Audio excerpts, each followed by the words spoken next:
Today we are in Pelynt Bridge. Throughout this episode we're going to tell you why we chose to do van life.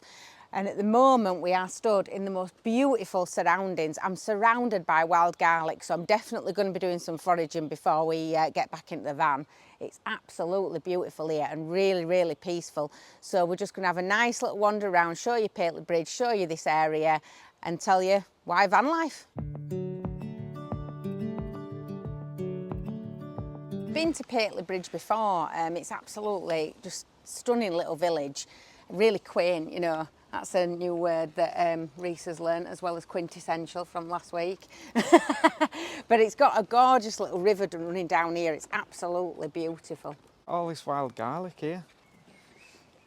You should have brought your basket, Em. Have you brought your basket? Oh, I'm gonna do. I'm gonna go and do a wild garlic. Can smell it. Forage. Smells definitely. like garlic. I'm going to do a wild garlic forage. It's beautiful, is wild garlic. My friend Ella got me onto it and it's absolutely gorgeous if you put it with some pasta. So you just get some like creme fraiche, some pasta and chop up your wild garlic and put it in. Oh, my life. It's like heaven. Real comfort food, you know, when you've had a really crappy day.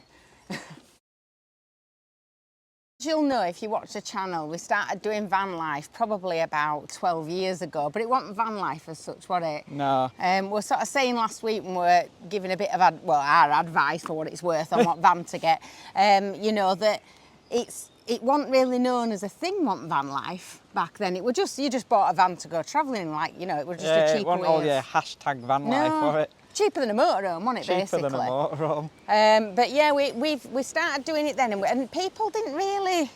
We'd tell like family and friends about, especially when we started doing like wild camping and stuff. How yeah, great we'd be like, oh, we've been here, we've been there and stuff, and the people would just kind of go, all right. I don't think people understood what it was until we started doing YouTube, and then they were like, oh, that's what you mean. Like, and honestly, so many people, aren't there? Everybody started buying vans that we know now, literally about 6 people that my brother, my sister, they've all sort of gone, as soon as they started seeing the channel and watching what we're doing, they're like, oh yeah, you know, let's jump on and do that. And so people have sort of bought various different vans and stuff. But we've also had loads of you guys that have like seen us when we're out and about and stopped us and, you know, have left us messages and what have you, telling us that you've bought a van, that you know, sometimes it's people just travelling for a weekend with the family and the kids and stuff, but other people have literally left their houses and bought a van. They're living in a van full time. And they'll come up and they'll sort of say, oh, you know, after watching your channel, like I realise, why am I paying rent? What am I doing that for? And you do feel a bit of responsibility, don't you, in case I don't like it? Oh, yes, you do, yeah. You're like, oh, are you all right? We sort of check in on people. Is everything going all right? Because you don't want to ruin their lives, do you? So we're going to look, in this episode, really, just chat about why van life, like what is it about van life that that's so attractive? So we're going to talk about that.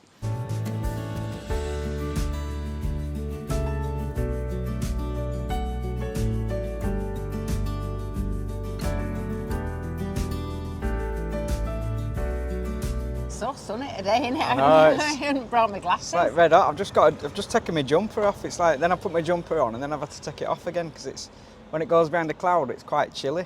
It's glorious, and it just makes me feel so much better. It just makes me feel so much like I can move a little bit more, you know. You automatically feel good, don't you? When it's sunny, you automatically feel like it just makes you feel great, doesn't it, when the sun's shining? And I think that's what a lot of like van life is as well, isn't it? It's just getting out into nature, but also getting out into like being around good weather, being able to have the freedom to travel to a different place where it is warm. We spend half our life out in the rain, don't we? Oh yeah, it's a game. It's a little game, you know. You just look on the map and it's like, right, we're heading south because the sun's there. You know, sometimes in England you can't do that, can you? But I think it's interesting to say though, when we're talking about like what. You need to know what van life is as to why we did it, if that makes sense. Does that make sense? Yeah, that makes sense. So it's to us, obviously everybody's different what the view of van life has been. And I don't think it is one thing. You know, I think it is different for different people. Different horses for different courses, that's what they're saying, or something like that. I don't know. There's a saying anyway. But yeah, I think it's not motorhomes to us and it's not campsites. No, it's not. That's not van life to us. Now it might be to you, or you know, because that's the thing, is people call this way of life different things, don't they? Some people call it a nomadic way of life, You know, some people call it, you know, whatever, living on the road, van life. But to us, it's not motorhomes that are pristine and you go from one campsite to another, No. is it? It's not that. No. Or even campsites at all. Unless we're desperate, or unless it's like there's something that's really, really sort of pretty. You know, a really nice, like pretty campsite that I think we've stayed at campsite about 5 times, so it's definitely not us, is it, campsites? No, it's not. It gives you, to me, campsites, it restricts you. It's not that freedom of movement. Van life, I think it's the same for you as well. Van life means quite simple, you know, nothing too spectacular, not a big 5-star motorhome, just a van with your stuff in and the open road, and that's it. And it's being as simple as is possible, I think.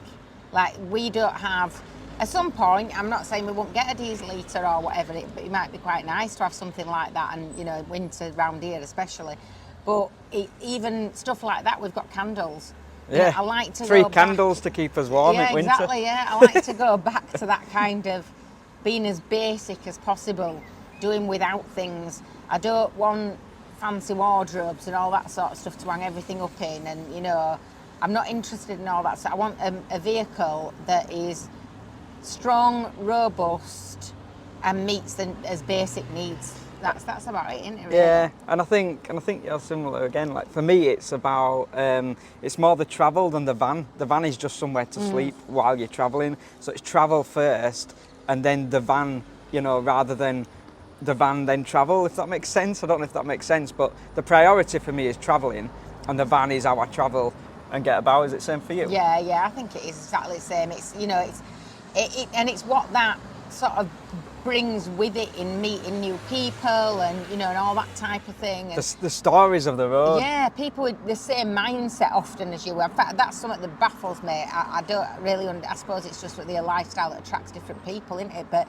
you know, you've often share the same kind of mindset. Even if you've got somebody that may want to, they might just go on a weekend, they might even go once a month for one night away with the kids, and that's all they can manage with what they're doing. And that is the thing, right? Never ever let anybody tell you that you're not doing van life, because if you're new to this, you will get that on the groups and stuff. You'll get on groups on social media, you'll get people saying, if you're not full time living in your van without a property or anything, you're not a van lifer. And don't let anybody ever tell you that. If you go out once a month on a Saturday in your van, and that gives you the freedom of what van life brings, you're a van lifer, or whatever you want to call yourself, you know. Don't even put yourself in a box, right? Don't even put yourself in a box of, I'm a van lifer. If you're new to this, you'll quickly get roped in, and then you'll feel like you're not part of the community because you haven't got, you know, you're not living in the van. You do it your way, and if that's weekends and you love it and it gives you that sense of freedom, do that, you know. Yeah, you have to remember there's no rules here. That whatever happens, and that's the key thing, there is no rules with it. That's the whole point, really, is that it's it's about escaping the rules and the system and all that type of stuff. People shouldn't be putting on another set of rules on top of you, because there's already enough for them. Yeah, the ironic thing is that people who are meant to be van lifers, if you like, are meant to be, you know, free thinkers and accepting of other people. But in anything that you do in life, I'm pretty sure, even if you joined a crochet group online, you'd have the same thing. You've got these trolls that just want to sit behind a computer and say bad things to people, and they'll find something to criticise somebody for, no matter what they do. People they'll go on the van life groups, and they'll ask, like, they're just thinking about starting it up, they'll ask questions like, you know, how much does it cost, or can I wild camp, and is it legal, and people jump on going, just do your own research, what's wrong with you, get on the computer and do your own research. We have to. That's not what it's about. It's not very nice. No, it's about people helping each other and being supportive of one another. No question's a silly question, because when you've never done it before, you don't know what to expect, you don't know what it's all about. You think, is it some club you're meant to be in, do you know? It's really difficult to get your head around it.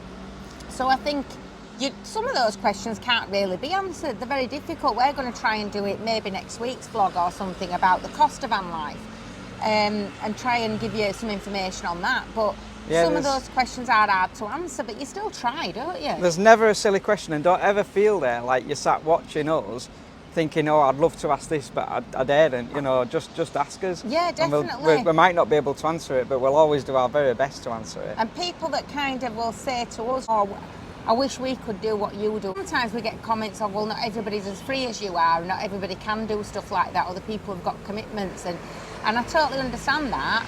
And we've got grown-up children. We've been there, we've done that, we've had those commitments for a very long time, and anybody who's got children will know no matter how old they are, you're still committed to them and you're still there for them. We still have the commitment of having the cottage and the boat, which I'll mention in a minute. So we do have commitments, we do have things that we've got to do, still have to work. We do have different opinions on freedom. I'm very extreme when it comes to freedom, and Emma, bless her heart, she keeps me balanced. Because I am extreme with it, and I will have, I do have to put posts on social media, and then even friends will pull me up and say, Reece, you can't say that, you can't, not everybody's in that position, because I am very much an advocate of don't let anybody or anything control you or own you. If you're unhappy with something, leave it, get out, and I'm very extreme like that, as where Emma is very much for freedom, but you balance me out, don't you? Yeah, because I'll sort of say, obviously, I brought my kids up on my own for like 10 years, and if you're a single parent, for example, and you've got rent to pay and you've got children, you can't just drop everything, can you? You've got kids to think about. You can't just decide, I don't like this job today, I'm just going to go and do something else. You can look for something else. You can try and find a cheaper way of living. There are always ways around it, but there might be ways that take some planning and some time. And if it were up to Reece, 12 years ago, he would have posted any bill back through letterbox at Postman. He'd have packed a suitcase and he'd have just gone, and he'd have gone, come on kids, we're all going. Yeah. But there's certain things, obviously you realise as you're getting older that certain things can be done differently. So a lot of people homeschool the kids. At the time, I never had any idea you could even do that, So there's lots of different things that you might think about differently as you get older, but there is... And it's finding your freedom, innit, within what you can do and what you can achieve. And that's where van life comes in, I think, for a lot of people, is that, yes, you have to go to work 9 to 5 and you've got 3 kids, just as an example, but you can get away on a weekend and that becomes your freedom. And that's where we kind of come full circle, where I'm saying don't let anybody make you feel like that's not enough, right? If that's your freedom within your world, that is enough, and you are a van lifer and you are part of this community, and that's important, because I see a lot of that. I see a lot of nasty people kind of saying, oh no, they're not full time, and I just think, who set the rules on this? So there is a reason why we haven't done the update on the boat that Reece, I don't know what to call that, kind of eloquently. Optimistically promised you last week. Number one, there's nothing to update on the boat because I haven't been able to do anything, obviously. But also, I said I can't even go down, there's no way I can get on it. I just can't get on it. There's no way of me being able to get up and get on it. I have been down and visited it a couple of times just to make sure that the bilge pump were done. Reece has kind of got on and done that. But other than that, it's still out of the water. There's like 2 or 3 sort of big jobs that in terms of furniture and stuff. Daisy, no. There's 2 or 3 sort of big jobs in terms of furniture, furnishing it out that need doing still. That's going to be for me to do. And then we need a business BSS licence putting on it. So that's just somebody to come out and do like an assessment and tell us what we might need to do to get the BSS for a business, which is very different to getting a BSS, which is like a safety standard certificate or something like that. To say that your boat's in good condition, basically. And it's a bit different to your standard one that you get that we've got on it at the moment. And then we need to sort the insurance out, and we need to do a risk assessment for the business. Everything's lined up, and in reality, that's kind of probably, a few weeks of work and it's ready to go on water and we're ready to start trading. But at the minute, that's just not humanly possible because, over winter, I haven't been able to do any work on it because of the weather. It's impossible on a boat, even when it's out of the water. It's wet, it's slippy, you're raining, you've got plug sockets plugged into extensions and all sorts of stuff. It's not a good idea.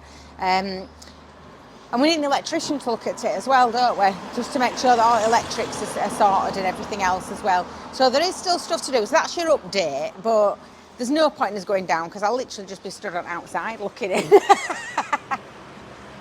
Treat ourselves to an ice cream. There's so many flavours though to choose from. I know I shouldn't, but I just really fancy one. I had an ice cream in such a long time. Oh, raspberry cheesecake. It's got to be that, hasn't it? Jamaican and rum. It's got to be raspberry Jamaican cheesecake. rum and raisin. Lemon curd, I bet that's nice. See, I do like a normal clotted cream as well sometimes. There's a lot to be said for that. They're really nice, aren't they? Just an ordinary ice cream? Clotted cream one though, it's nicer. Clotted cream ice cream. I don't know whether to go for that or whether to go for a caramel or a chocolate orange. It's so hard, I don't know what to get.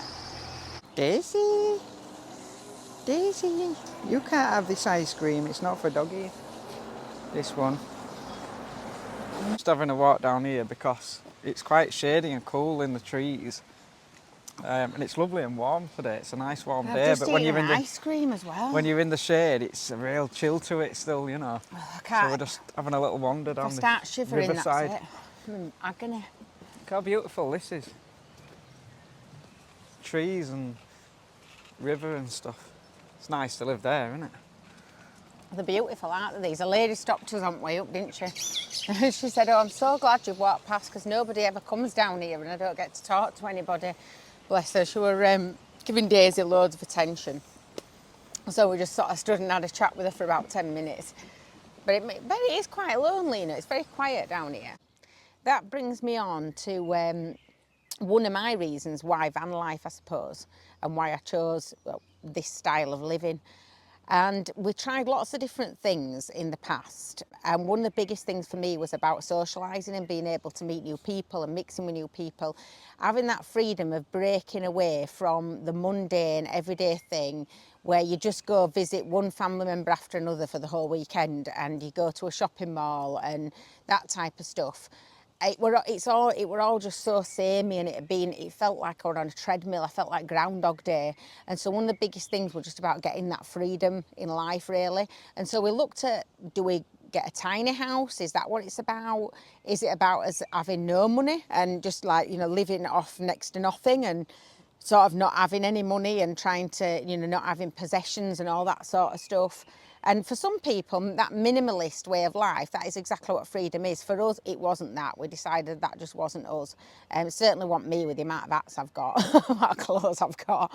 And it wasn't, we looked at tiny houses and I still would like to do that, but that's more of a base for also having then van life as a freedom. We looked at boats, but again, that brought the community for me and it brought that somebody to chat to, new people to meet, but not enough travel, not enough speed. I like to move fast. I get bored very easily, get distracted very easily.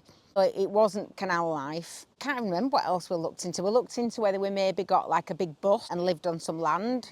And again, that'd be something that I think I would definitely do as like a base, but not again it wasn't answering all the other things that I wanted. So I think for me, van life met everything that I wanted it to meet. It got me out into the community, it got me meeting lots of different people.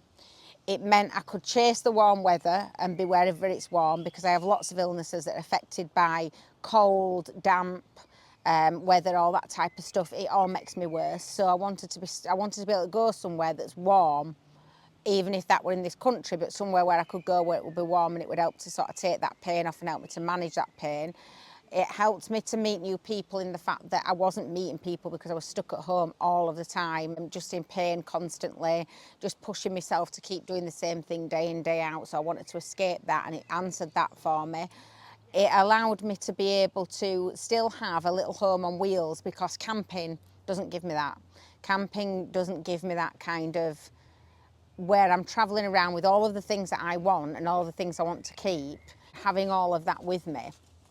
Doing hiking, doing camping, that sort of thing. It doesn't meet my health requirements and it doesn't give me all of that sort of comfort stuff either.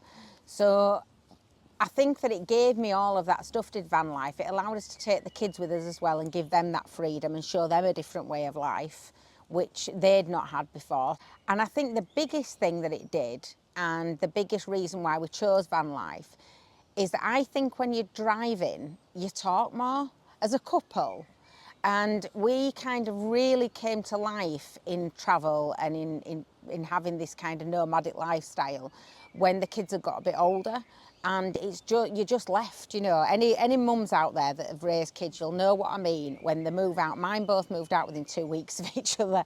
And I would just kind of, you're sat in an empty house, this house that you've worked so hard to provide for your children, and you know, made sure it's big enough for them and all that sort of thing, and suddenly you're sat in this big empty house all by yourself or just as a couple, and it's quiet and it's lonely, and then you think, oh my god, what are we going to talk about, like, as a couple, without the kids and without all the stuff that they bring with them that you need to do every day, and what are we going to do, what we're going to talk about.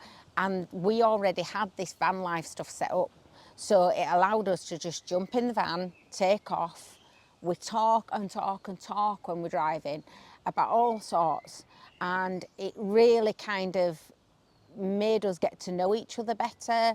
It made our relationship. I don't think that we would be the way that we are if we didn't travel and do what we do. And it definitely, for me, I think just gave us everything that we wanted, including Daisy being able to come with us as well and have a little drive around with us and enjoy a bit of van life, don't you? Because you like to get your ice creams, yeah. So for me, that's why van life. I'm sure that Reese will have different reasons. Why van life? That's a good question, isn't it? That's Emma's question. Why van life? I think for me, van life is freedom. And what matters the most to me, apart from Emma and my kids, is freedom. Above anything else in the entire world, I live for freedom. I live and breathe it. Canal life is great, and we do obviously have a canal boat, but that's why I would never live on a canal boat. Certainly not at this point in my life, I wouldn't live on one. That's going to be a shop. And the reason I wouldn't live on one is because for me that freedom is very much, I'm in Cornwall and I want to go to Scotland, and I can be in Scotland that same day, and then I've changed my mind and I want to be in Wales. You know, I want to drive to Morocco. Very much that feeling of I can go anywhere I want in the world and I've got a bed in the back, right? So that's very different to canal life, because canal life, it'll take you 2 months to get to Scotland. It's a slower pace of life, and I get why people do it, and I get that it's another nomadic way of life, and I respect that. And it's so far having a canal boat, we've met some lovely people, it seems like a really nice community, but it's not the freedom that a van brings you. Aeroplane travel and travelling all over the world is another great thing, but let's say I fly to Thailand, again there's this feeling of I can't get around. And that's difficult to explain, because obviously I know you could get a hotel, right? You could get a little moped and you could go around Thailand, I get that. But it's just having your home on wheels to go wherever you want, wherever the wind takes you, wherever that road takes you, to go exactly where you want to be. So to me, aeroplane travel wasn't it either. So what does that leave, really? It leaves van life. It's the closest thing to freedom I think you can get. For me it is anyway. And that's why it's not really the van, it's not really van life. For me, it's freedom, it's the nomadic freedom, far away from the system. As you've probably gathered over many, many vlogs, if you've joined us before, I don't like the system. I don't agree with the system, and I don't apologise for saying that. I don't like the 9-to-5 lifestyle. I don't like everything the system brings, the treadmill of life. You know, you get up, you go to work, you come home, you watch TV, you cook your tea, and you go to bed, and you get up in order to pay for that environment where you watch your TV, right, your house, whatever. Now, I'm not saying for one single second that I criticise anybody that does that, right? That's your choice, it's your life. But for me, that were just never it. It were never enough. My biggest fear is to forever be in the same place. Wake up one day, and I'm in my 80s, and I'm still stuck in the same place I've always been. That terrifies me. Not so much the van, it's not van life, it is freedom. That's the only thing that matters to me apart from my family. And I'm willing to sacrifice anything and everything for that freedom. People often say to me that, you know, oh, well, it must be great, you know, it must be great to be... Somebody said on Facebook the other day, I'd put a comment on, and somebody said, well, not everybody can live like you, Reese, you know, you seem to be able to do what you want anyway. Which is fine, and I respect that comment, but there's a feeling, I think, of I'm just able to do whatever I want, whenever I want, and that's not really the case. I work harder than most people. I'm not sat all day watching the world go by. I'm working, I'm doing stuff. I can explain that on another vlog, like Emma said last week, what we do for money and stuff. But it's very much hard work. Filming YouTube is hard work. You've got all the editing and stuff. I think for me as well, it's not really so much of a choice.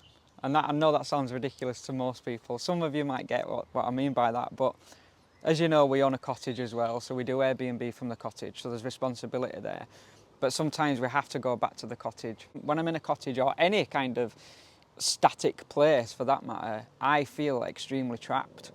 And I will start I'll start selling stuff, I'll start emptying my clothes out. And there's a real feeling of just being totally trapped. I have to keep moving in order to feel okay, in order to feel free. I think freedom for me goes beyond just enjoying it to the point where it's almost like I need to do that for my mental health. Like I need to do that to feel okay. So it's not even really like it's a choice for me and this will be good. I need it, I have to do it. That's why van life and not any other lifestyle really. Call it what you want, nomadic lifestyle, I don't know. I don't like to label things, but yeah, that's what van life brings you.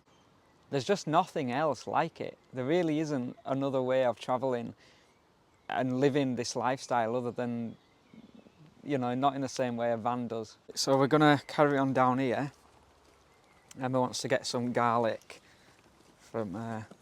Are we heading back to the van here? Is this where Roman Yeah, is this parked? is back to Roman here. That's good, isn't it? Yeah, full circle. What a lovely place. Look at all... look at that over there, guys. It's like a little old bowling cricket green. pavilion. Cricket pavilion, that's it. I remember being a kid and going and playing, like watching, not playing cricket. I can't, anybody that knows me personally knows I can't bat, I can't throw, I can't catch and I can't run. So I'm not a sports person. In fact, when I were at school, I used to get told to paint my nails instead of actually joining in. That's how bad I were dangerous. Once through a shot put and nearly killed somebody. But I used to go and watch cricket. Or back in the day when like I were younger, it was a typical thing to do, you know. And we'd go with like my granddad and you know all his brothers and we'd go and watch cricket and they'd stand with the little like boards with numbers on and hang them on pegs, you know, for the scores. And all the ladies would come and they'd all make cakes and vol au vents. Who remembers vol au vents? What's a vol au vent? Oh, it's like a little pastry thing filled with what essentially is like baby mushed food. They're not very nice in my opinion, but you know, I did grow up constantly eating them, so maybe that's why I don't like them. But yeah, we used to have vol au vents and cakes and all the ladies would bring that and they'd all come in the pretty dresses and sit outside and watch all the guys play cricket. How times change, eh? Well, there weren't really women's teams, and it certainly wasn't a big thing back then. Times sort of change, don't they, and move on, I suppose. But it were always really nice on a Saturday or a Sunday, whenever it was, to go and do that. There's various other bits that sort of we used to do with that. Go and watch Red Arrows as well. That were amazing, watching Red Arrows. I used to love that. Oh, daisies, Daisy. Oh, the daisies. Yeah.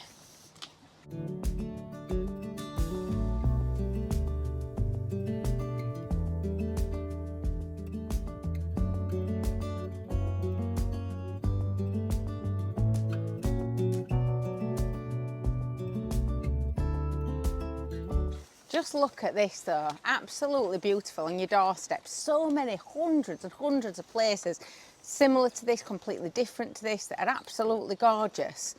The question is, why van life, is it? The question is, why not? Why would you not do van life? It makes all of this your garden. You know, I just look sometimes at places where we go and people are in what are probably close to £1 million house. And quite often you do find as well, the more expensive the house, the more people don't like you parking anywhere near it. And I always say, I think that's because they know they've paid 750 grand for their house and I've just pulled up in my van and I've got exactly the same view and exactly the same garden. The man here, trapped in stone, look. Look at him. I don't actually like that. It's a bit like... Oh, there's another one. It's like being in a Doctor Who movie, all isn't over. it? Oh, I don't know. I don't like that one bit. That's freaking me out. Look at all the wild garlic up there. God blimey. Whoa. This is a place to come. Pateley Bridge if you like wild garlic. Yeah, get yourself some garlic. God blimey. God blimey. What? What are you laughing at? You just take the mick out of me all the time. don't. You do. You do. Little God sarky blimey, that's an old comments. saying, isn't it? God blimey. You'll be laughing in a minute because you've got to go pick out wild garlic because I can't bend down. Sorry. Talking of van life, there she is. Our Romany. Imagine if we got back one day and she wasn't there. Don't say something like that. That's horrible. Somebody taking her. Don't say something like that. What a horrible thing to say. You just said you didn't even care about her as well. You didn't Well, I care do because I about can't travel without her. She thinks you only love her for taking her around now. Right, I'm going to get the basket out and you're going to go foraging. I'm not foraging You for are. garlic. Because I can't do it. I've already got loads. Look. Oh, that's not bad actually. It stinks. Well done. It's an horrible smell, that. It's so strong it takes your breath away. I can't even breathe. Oh, it's nice. I love the smell of it. Oh. So honestly, guys, if you ever see any of this wild garlic, obviously do your own research, make sure you pick the right thing. I don't want you eating dandelion leaves at all. But go for it and pick it. And you can mix it with some creme fraiche and put it in with some pasta. Absolutely gorgeous. You got loads there, love. I know. I've done In that a few days. Well, you brought me basket in process. Oh, no. Oh, I can't trust you to Oh, do I'm sorry. anything. See, this is why you don't give me a basket because I'll break it. That's awful, isn't it? Oh, foraging basket. Don't matter because we'll fix We'll just repair it. Yeah, we'll repair it with some twine and then it'll Oh, feel it stinks. I'm going to have to useful. put it down. Go put it in Van's going to smell of that for ages now, you know. Can I put it in boot? Yeah, you can put it in boot. That's Don't let it awful. tip over though, I'll end up with garlic everywhere. Thanks for watching, guys, and hopefully that gives you an indication of what van life can be, what it means to us, and if you're new to van life, what it could mean for you, you know, I guess. You know, find your own way. As we always say, write your own story, you know, find your own path and figure out if van life's something for you and what kind of freedom. For me, it's the open road. I'll tell you a quick story before we go. So once I was driving through France, it was about 6 o'clock in the morning, and the sun was just coming up and it was silhouetting the mountains. And there was this mist rising up on either side of me on these sunflower fields, and Emma and the kids were asleep. I had music on quietly and I just thought they were 1,000 miles in front of me. And I thought, this is the ultimate freedom. It's that constant chasing the horizon. It's the constant feel of the open road. So keep writing your own story, guys. Thank you so much for watching, and we'll see you next week.